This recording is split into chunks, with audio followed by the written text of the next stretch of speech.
Welcome to the Old Time Radio Westerns. I'm your host, Andrew Rhynes, and let's get into this episode. This episode is going to be The Lone Ranger. Original air date is August 25th, 1944, and the title is Shed on the Barrens.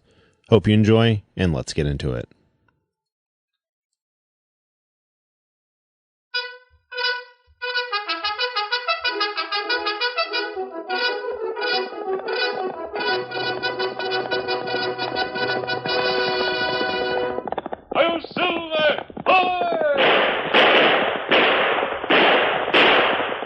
Fiery horse for the speed of light, a cloud of dust, and a hearty hi-yo Silver, the Lone Ranger.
With his faithful Indian companion Tonto, the masked rider of the plains led the fight for law and order in the early western United States. The stories of his strength and courage, his daring and resourcefulness have come down to us through the generations. And nowhere in the pages of history can one find a greater champion of justice. Return with us now to those thrilling days of yesteryear. From out of the past and the thundering hoofbeats of the great horse Silver, the Lone Ranger rides again. Come on, Silver! Hurry, big fellow! I'll Silver! Hoy!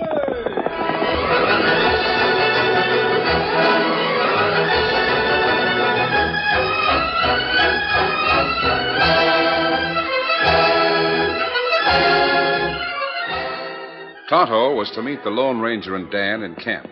Instead of following the trail, the Indian had ridden in a beeline that took him over land that was known to few. There was no life on the Barrens. There was no life of any sort, not even stunted vegetation. The sun beat down without mercy, and the wind that might have brought cooling relief from the desert heat drove sharp grains of alkali sand to bite the flesh of horse and rider. Tonto was glad the trip was nearly over. He topped a small rise and then saw something that caused him to rein up sharply.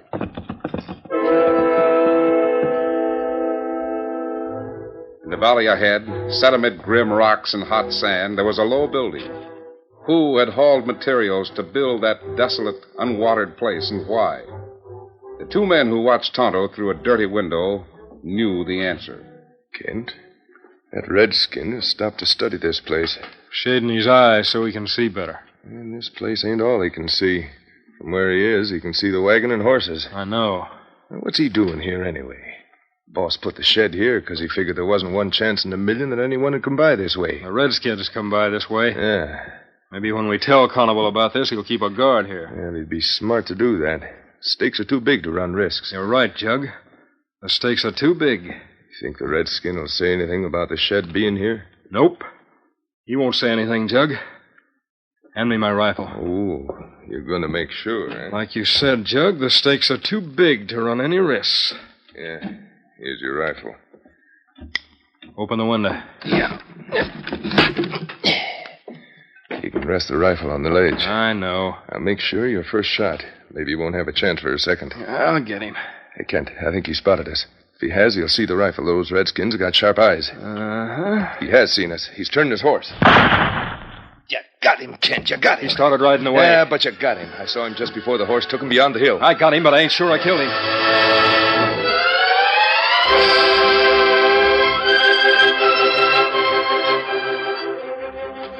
That night, the Lone Ranger and Dan were in their camp, but instead of rolling up in their blankets, they rolled the blankets into packs behind their saddles and prepared to move. What do you suppose could have happened to Tonto? Not sure that anything has happened to him, Dan. He might have been delayed for any number of reasons. Oh, sure. Steady there, Silver. He might have met someone, or a scout might have thrown a shoe. On the other hand, he was due here in camp 9 hours ago. It's possible that something did happen to him. If so, he'll need us. How soon can we get to Parksville? We'll travel a few hours and then stop for a rest. Then shove on again? Yes. We'll stop again at daybreak for an hour or so, and then go on. That should bring us to Parksville around noon. There, I'm all ready. Pack tied on good and tight? Yes, sir. Steady, big fella. Come on, then. Come on, Victor. Come on, Silver.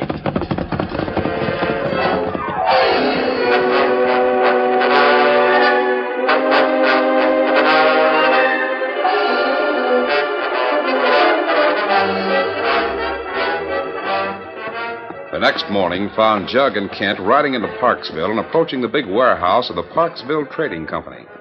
As they neared the office in one corner of the light frame building, they saw the 2 horses were tied to the hitch rail. Kent, Constable got someone in his office. Well, what about it? Can't do business without having someone go to his office. But you know what he said. He didn't want anyone to see us with him. Well, maybe we better wait till night. What we got to tell him's too important to keep, Jug. We're going to see him right now. All right, it's up to you. You're the one that fired on that redskin. Hey, Kent. What's the matter? Look, the horse is at the hitch rail.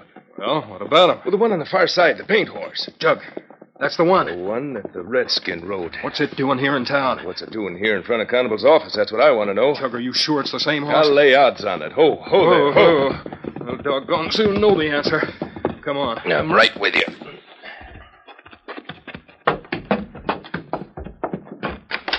I'll walk right in. Mr. Constable? Good morning, gentlemen. Good morning. We got to talk to you. I'm busy right now. If you'll take a seat on the porch, I'll be with you in just a moment. Now, just close the door, will you, please? We'll be waiting. You had just started telling me what you wanted, Peters. Yes. Sorry we were interrupted. You start again? Well, the thing is this, Mr. Constable. I want to get a few of my things out of your warehouse. Is it all right if I go and tell the man inside to let me have them? But you signed... I tried to get in there a little while ago, but the doors was all locked up tight. The man said he couldn't let anyone in without your say-so. Oh, of course not. I have to safeguard the things that are there. You appreciate that, don't you? Yes. It's there at your risk, of course, but I do all I can to protect you. Well, will you tell him to let me in? I just want a few of the things I had you put there. Peters, it's just a week ago that you told me you wanted me to dispose of everything you had in your house. Yes, sir, that's right. After Mary died, I figured I'd sell the things and head for the gold fields. You wanted me to ship your things to my associates on the West Coast where I can get the best price for you. Yes, sir, I know, Mr. Constable. I only want to take out a few We signed things. an agreement, Peter. Sure, but I agreed to pack and ship your goods to the West Coast where my associates will sell them. I guaranteed you at least $500. I know, and that's a real high price for the stuff I got. might even do better. Prices are high on the West Coast. Well, that'll be fine, but I've got to get a few blankets and that good Well, you bed. kept out blankets in a bunk for yourself. Well, I need more. But I can't let you take things out of the warehouse. You can't. Why not? It's my stuff, ain't it? You assigned it to me so I could sell it for you. You can sell all but the things I Oh, need. it would involve a new inventory, a new appraisal, a new contract. Well, we can make them. No, I can't start breaking the rules, Peters. I'm sorry. Now, hold on, Constable. What if everyone who leaves things with me changes his mind? I'd spend all my time drawing different contracts. What if the trampers who leave furs here change their minds? When I found a buyer for goods, I wouldn't be able to deliver because the owner of the goods had taken it away from me. That's why I have contracts. Now, wait a minute. We ain't talking furs and pelts. We're talking blankets and a bed. I'm sorry, Peters. I just can't do it. But it's my own property. Read your contract. I don't like your way of doing business. I don't care whether you do or not. Why, You'll have to leave. I'm busy. I'll leave, all right. I'll see the lawyer and see what that contract says. My own stuff. What's the matter, mister? Oh, if you aim to do any business with Constable, watch your step. What's the trouble? Well, doggone it, I wanted to get some blankets and a bed I'd put into that warehouse, and Constable wouldn't let me have it. My own property, too. Oh. Say, is that your paint horse? Oh, no. That belongs to the Injun I want the bed and blankets for. How's that? Well, he got hurt. Some buzzard shot him. Poor critter's hurt bad.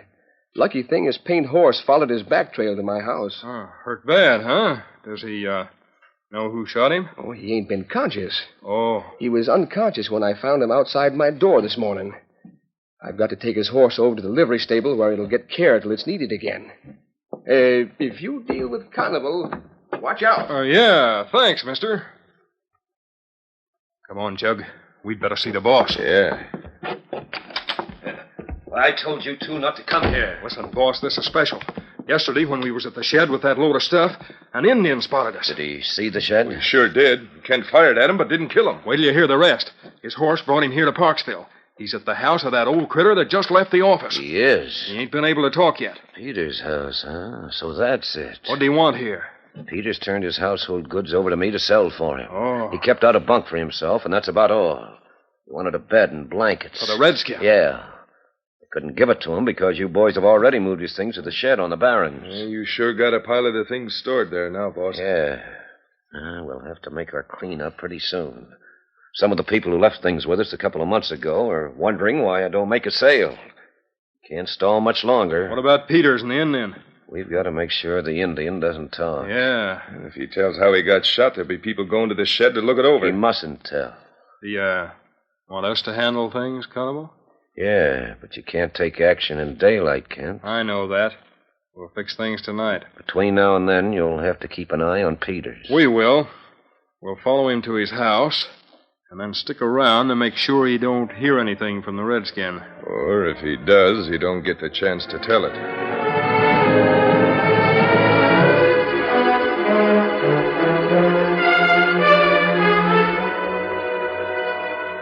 Kent and Jug found it easy to win the confidence of old Leif Peters. At noon, they were sitting on the porch of his empty house. Peters opened the door and stuck his head out. Well, Peters, anything new? Not a thing, gents. Poor Injun is still unconscious. You let us know if he gets so he can talk. We'll go after the critters that shot him. Oh, it's sure fine of you and Jug to be so interested, Mr. Kent. You just let us know if there's anything you want. Oh, I will. But now that you borrowed a bed and blankets, there ain't a thing. If there is, let us know. I hate to see you gents wasting the whole day just sitting here. Oh, that's all right. We're obligated to you, Peters. Why, sure we are. We came here all set to turn a lot of fur pelts and things over to the trading post to sell for us. Yeah, and we'd have done it if you hadn't warned us to be careful in dealing with Carnival. Now, mind you, gents, he might be perfectly on the level. I sure hope he is. He's got a lot of my things. Oh, you didn't say nothing? I only said that I'd asked around about him after I left his place. And I found that while he agrees to get right fine prices for everything, there ain't been no one paid off since Carnival opened the post. Well, I got to go back to the Injun. Call us if you want us. I sure will. Thanks. Hey, Kent. After Peters left the office this morning, he asked a lot of questions around town. I know he did. And he's found that Carnival never paid anyone all the time he's been here. Oh, Peter's talk might be all that's needed to get people to wondering why it takes so long for the boss to collect for the stuff he agrees to sell. Yeah. It's likely to get hot pretty quick. Might be a pretty good idea to clean things up in a hurry. I'm going to suggest it to the boss. Yeah. Hey. Ain't the man on that white horse masked? Yeah, it looks like it. Oh, he is. But the kid with him ain't masked. That's curious. It looks like he aims to stop here. Oh, there. Whoa, Silver. Stay here, Jug. I'll talk to him and see what they want. Right. See that the old man don't come out. What does that mask mean, stranger? We're looking for an Indian that rides a paint. Have you seen him? You are? What for? He's a friend of ours. He was supposed to meet us east of here. Oh, east of here, huh? Yes. You didn't see him along the trail? No. Did you see him? Maybe so, if it's the one you're talking about. A big man, close to 6 foot. That's right. Wore his hair drawn back to a war knot and a band of beads. That's Tonto. Where is he? By thunder, I'll bet you missed him. The chances are you'll have to ride hard to overtake him if he's riding east to meet you. How's that? Well, I was talking to him. Yes? He spoke of meeting someone, but he was going to circle north and look up another friend and then cut back to the trail east. If you travel fast, you'll probably overtake him. Thanks. Come on, Dan. Come on, Victor. Come on, Silver.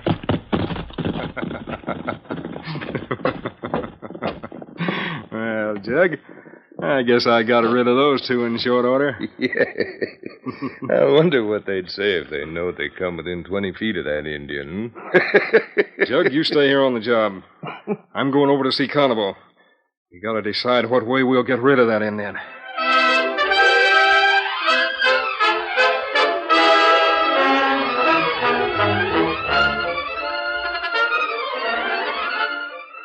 The curtain falls on the first act of our Lone Ranger story. Before the next exciting scenes, please permit us to pause for just a few moments.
Now to continue our story. After Kent, who had shot Tonto, sent the Lone Ranger and Dan on a wild goose chase, he went to see Carnival, his boss. The afternoon was half gone when he rejoined Jug at Peter's house. Hurry up, Kent. I got some news for you. Has the redskin come conscious? No. But Peters has an idea. He's in the house now? Yeah. Still by the redskin's bed. He's been sitting there thinking of how mistreated he was because he couldn't get his own bed out of Carnival's warehouse. Go on, finish what you got to tell me. And I'll tell you what Carnival decided. Well, this will give you a laugh, Kent. Peters just told me that he's going to bust into that warehouse tonight and take his bed and blankets. Oh, he is, huh? Yeah. And what a surprise he'll get when he finds out that the warehouse don't hold none of his things. And only a third of the things that other people think they got there. He wants us to help him. You and me? Yeah. Isn't that a funny one? What did you tell him? Well, I just said I'd talk it over with you when you got back. I see. Now, what did Carnival say? Jug, it ties in perfect. How's that? A dozen people called on Carnival today. They want to know when he'll ship their goods and pay them according to the agreement. Some of them wanted to take their stuff back from him. Oh, getting suspicious, eh? Yeah. It's because Peters did so much talking this morning. Well, what's Carnival going to do? He wants the warehouse to burn down tonight. Wants everything fixed so as it'll look like Peters done it because he was sore. Well, we can fix that. Peters will have to be trapped in the fire. Well, he invited us to go there with him. That makes it easy. Yeah. When the fire's burned out, Carnival tells everyone he's sorry and reminds them that they stored their goods at their own risk. They'll never know that we moved the best of the things to the shed on the Barrens. And when it's all over, we move them from the shed and sell them. That's it. Well, what's the program? What about the Indian? I'll go to the warehouse with Peters. You'll stay here with the Indian. Yeah? Then what, Kent? When the fire's going good and everyone in town is watching it, you will finish the engine. Is that clear? Clear enough.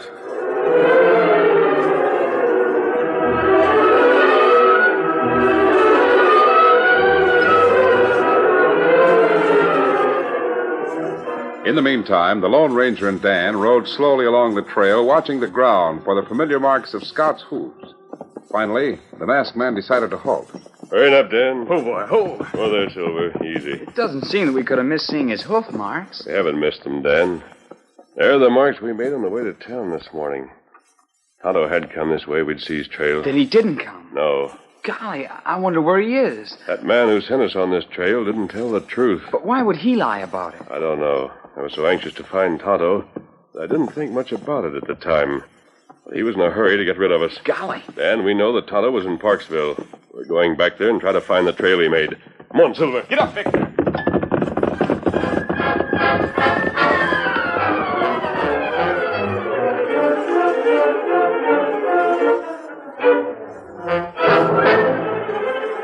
Both Victor and Silver were tired, and speed was out of the question. It was nearly dark when the masked man and Dan approached the town. It was dark enough to shroud the movements of Kent and old Leif Peters at the rear of the large warehouse. It's mighty fine of you to help me, Kent. I'd have my hands full trying to tote that bed alone. Here, Peters, I think we can pry the hinges off this door. Here's a bar. I'm getting it. It was fine of Jug to stay with my Indian friend.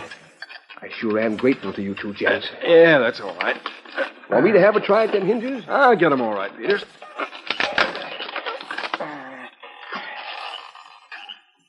There. There, I got one of them off. Just 2 more to go. This is easier than I thought. I hope I won't have too much trouble locating my things in there. You'll find everything you need. Here, hold this rope for me while I get this hinge off. Sure thing.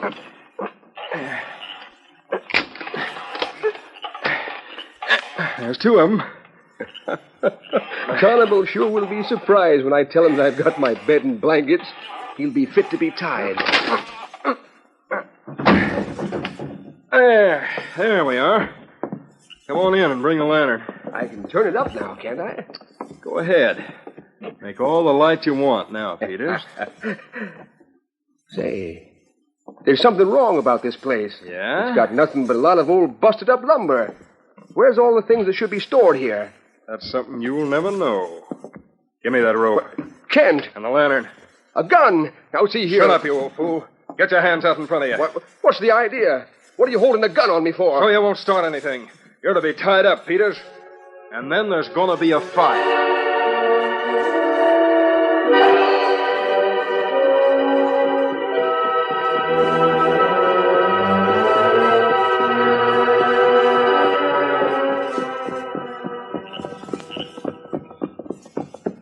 Parksville again, Dan.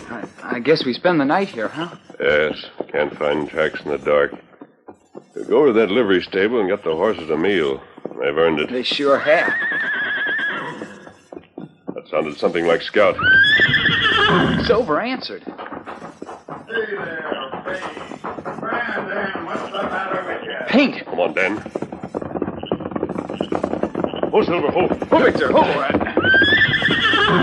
Look, it's Scout. Hey, what's Where did you get that horse? You mean the Paint? Ain't he a humdinger? Where did you get him? Where's the owner? Hey, you're masked. What the Sam I'm Hill in no is mood this to argue, and I'm short of time. Where's the owner of that paint horse? Great day, don't grab me like that. I ain't done nothing. Speak. Leif Peters brought this horse here. The owner's a redskin. Leif Peters? Who's he? Well, he lives down there a bit. The redskin was shot. Hurt bad, too. He's at Peters' house. Which house is it? It's the one with the white porch on the front. It looks empty because Leif's aiming to sell his stuff and move. That's the place we stopped. You can't miss it. It's got a pine tree on the front lawn. Follow me, Dan. Steady, big fella. Come on, Silver.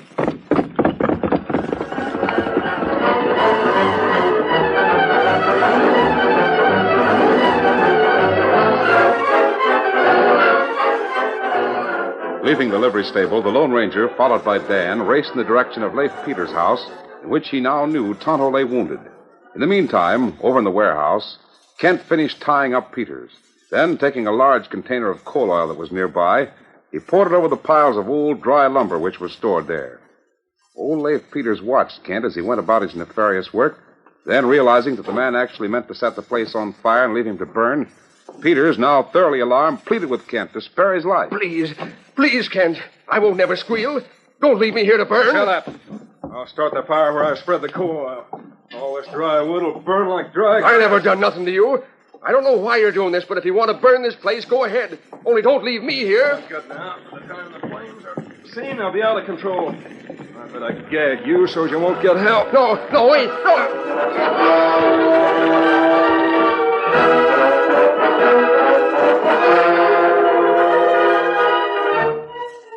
From a window in the Peters house, Jug watched the warehouse. He saw the first of the flames. Then he heard a distant yell.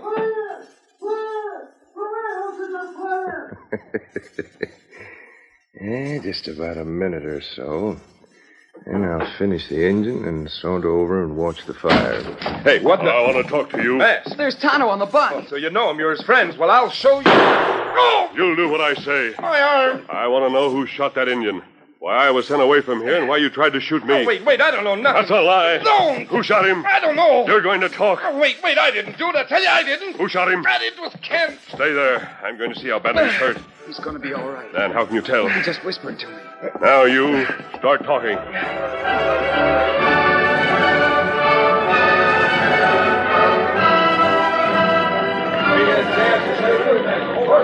Flames shot through the roof of the flimsy warehouse. The crowd that watched saw the hopelessness of trying to save the building or any of the content. All our furniture's in there, too. My coat was there. John at all? Sure as a fire. No use throwing water. It'll be a dead loss. Constable feigned deep concern over the tragedy. He expressed his sorrow to those who stood to lose their goods. Of course, I want to help all I can. Perhaps I can salvage something. I'm going to try, but after all, you put your things there at your own risk, you know. I know it, Mr. Constable. I'll lose practically everything. Yeah, I guess it's just tough luck. Mr. Constable, have you any idea how the fire got started? Well, I do have suspicions. Leif Peters made threats to me. The front part. I expect the rear will go soon. Yeah, the rear will go soon.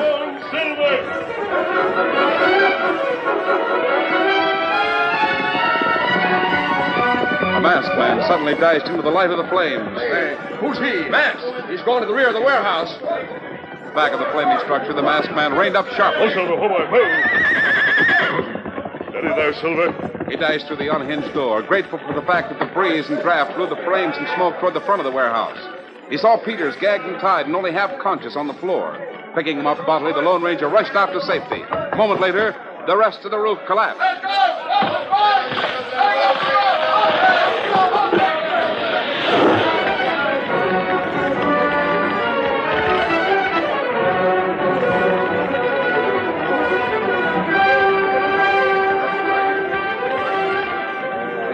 That's about the end of it. Yeah, it'll burn for a long time. But there'll be nothing more worth watching. That's too bad. Well, folks, I guess there's nothing we can do. When it burns out, we'll try to find the cause. Stand where you are, Constable. You too, Kent. Who are you? Put down those guns. Masked, too. You don't know me, but you know Leif Peters. You bet he does. Peters. Folks, there ain't none of your stuff been destroyed. That ornery buzzard aimed to skin all of us. That's a lie. A lie, is it? Well, folks, if you think I ain't telling what's true facts, you follow me out on the Barrens, where there's a shed with all of your valuables in it. How about that, Constable? No. Constable was going to make you think you'd all lost your stuff. Then he was going to sell it on his own. No. I won't stay here. You stay right there.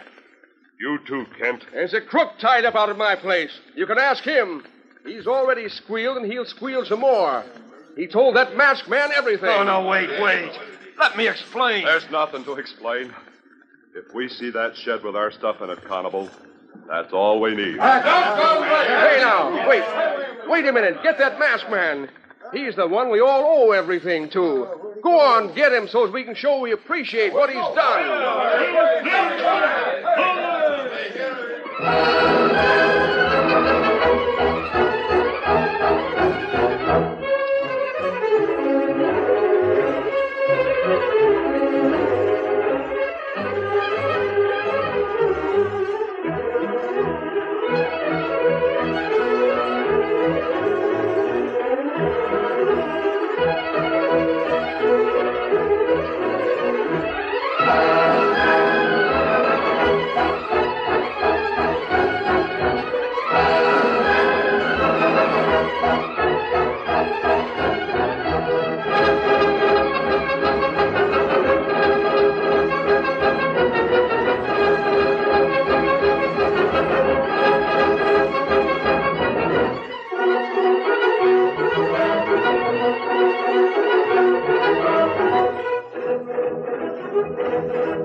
The story you have just heard is a copyrighted feature of the Lone Ranger Incorporated.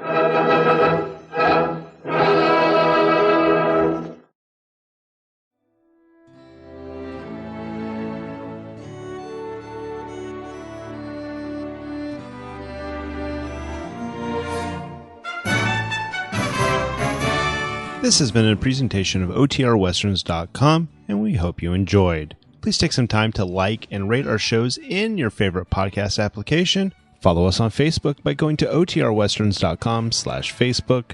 Join in the conversation by going to OTRWesterns.com/Discord. And don't forget to send us an email, podcast@OTRWesterns.com. This episode is copyright under the Attribution Non-Commercial Share Alike copyright. For more information, go to OTRWesterns.com/copyright. Have a great day, and again, thanks for listening.